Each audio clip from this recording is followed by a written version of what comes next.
ನಮಸ್ಕಾರ ವೀಕ್ಷಕರೇ, ಹೊಳ್ಳಾಸ್ ಬುಕ್ಕಿನ ಹೊಸ ವಿಡಿಯೋಗೆ ತಮಗೆಲ್ಲರಿಗೂ ಸ್ವಾಗತ. ಇವತ್ತಿನ ವಿಡಿಯೋದಲ್ಲಿ ನಮ್ಮ ರಾಜ್ಯದಲ್ಲೇ ಇದ್ದರೂ ಹೆಚ್ಚಿನ ಜನಕ್ಕೆ ಗೊತ್ತಿಲ್ಲದೆ ಇರತಕ್ಕಂತಹ ಒಂದು ಪ್ರೀತಿಯ ಸ್ಮಾರಕದ ಬಗ್ಗೆ ಮಾತಾಡ್ತಾ ಇದ್ದೀವಿ.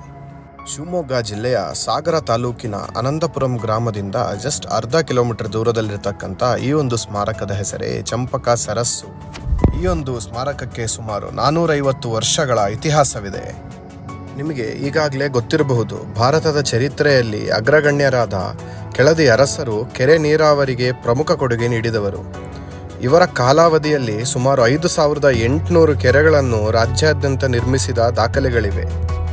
ಇದೇ ಕೆಳದಿ ಅರಸರ ಆಳ್ವಿಕೆಯಲ್ಲಿ ಕ್ರಿಸ್ತಶಕ 1582ರಿಂದ 1629 ಮಧ್ಯದಲ್ಲಿ ಇಂದಿನ ಶಿವಮೊಗ್ಗ ಜಿಲ್ಲೆಯ ಸಾಗರ ತಾಲೂಕಿನ ಅನಂತಪುರಂ ಸನ್ನಿಧಿಯ ಮಲಂದೂರು ಗ್ರಾಮದಲ್ಲಿ ಇದು ನಿರ್ಮಾಣವಾಯಿತು ಎನ್ನಲಾಗಿದೆ. ಗೆಳೆಯರೇ, ಪ್ರೇಮದ ಸ್ಮಾರಕ ಅಂತ ಹೇಳಿದ ಕೂಡಲೇ ನಿಮ್ಮ ಕಣ್ಮುಂದೆ ಬರೋದು ತಾಜ್ ಮಹಲೋ, ಇಲ್ಲ ಅಂದರೆ ರೂಪಾಮತಿ ಮಹಲೋ, ಇಲ್ಲ ಅಂತಂದರೆ ರಾಣಿ ಮಹಲ್ ಆಗಿರುತ್ತೆ. ಆದರೆ ನಮ್ಮ ರಾಜ್ಯದಲ್ಲಿರ್ತಕ್ಕಂತಹ ಒಂದು ಸ್ಮಾರಕವನ್ನು ನಾವು ಎಲ್ಲ ಮರೆತು ಬಿಟ್ಟಿದ್ದೇವೆ ಸ್ನೇಹಿತರೆ. ಹೌದು, ಇಂದಿನಿಂದ ಸುಮಾರು 450 ವರ್ಷಗಳ ಹಿಂದೆ ಅಂದಿನ ಕೆಳದಿ ದೇಶದ ರಾಜನಾದ ರಾಜ ವೆಂಕಟಪ್ಪ ನಾಯಕನವರು ಚಂಪಕ ಎಂಬ ಯುವತಿಯನ್ನು ಪ್ರೇಮಿಸಿ ಬಿಡ್ತಾರೆ. ಆದರೆ ಎಲ್ಲವೂ ನಾವು ಅಂದ್ಕೊಂಡಿರೋ ಹಾಗೆ ಆಗಲ್ಲ ಅಲ್ವಾ. ರಾಜ ಮತ್ತು ಯುವತಿ ಏನೋ ಒಪ್ಕೊಂಡ್ರು, ಮದುವೆ ಸಹ ಆದರು.